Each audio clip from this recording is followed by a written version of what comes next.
या ठिकाणी सत्ता मिळाली पाहिजे, ती स्वाभिमानातून मिळाली पाहिजे।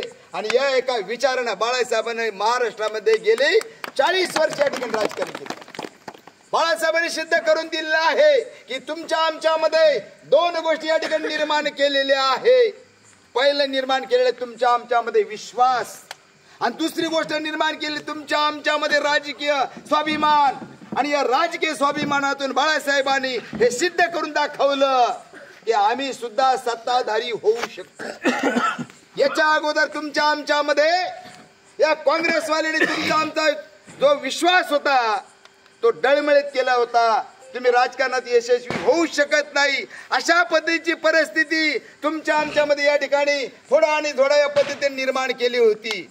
परंतु बाळासाहेबांचं आपण अकोल्याचं राजकारण जर बघितलं तर आज देखील बाळासाहेबांची अकोल्याची जिल्हा परिषद गेल्या 30 वर्षापासून बाळासाहेबांच्या भारिप बहुजन महासंघापासून वंचित बहुजन आघाडी पर्यंत एक महाराष्ट्रातील जिल्हा परिषद एका नेत्याच्या ताब्यात 30 वर्षापासून असू शकते हे बाळासाहेबांनी सिद्ध केलेलं आहे। आणि तो राजकारणात जो पॅटर्न आहे तो राजकारणाचा पॅटर्न खऱ्या अर्थानं आम्ही समजून घेतला पाहिजे।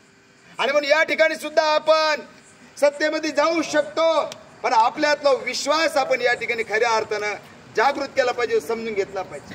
मागच्या 5 वर्षा अगोदरचं राजकारण काय असेल, पण अलीकडच्या 5 वर्षाचं राजकारण जर बघितलं तर खऱ्या अर्थानं तुम्ही आम्ही सर्वांनी एक राजकीय चिंता करण्यासारखी परिस्थिती या ठिकाणी निर्माण झालेली आहे।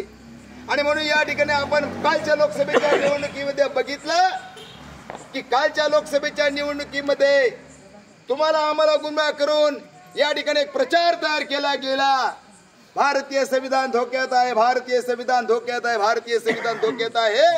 आणि तुम्हाला आम्हाला या ठिकाणी भावनिक दृष्ट्या ब्लॅकमेलिंग केलं गेलं। आणि या ठिकाणी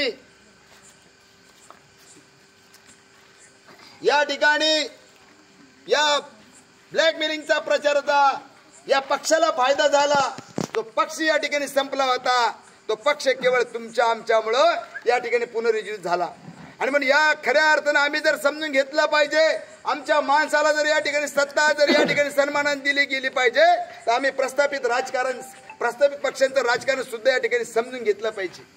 या ठिकाणी मागच्या लोकसभेच्या निवडणुकीमध्ये एक अपप्रचार केला गेला, परंतु बाळासाहेबांनी इथल्या प्रस्थापित पक्षांना या ठिकाणी विचारणा म्हणजे प्रस्ताव या ठिकाणी त्यांच्या समोर मांडला होता की आपण या ठिकाणच्या महाराष्ट्रातल्या ओबीसी मधल्या किती लोकांना आपण या ठिकाणी संधी देणार आहोत,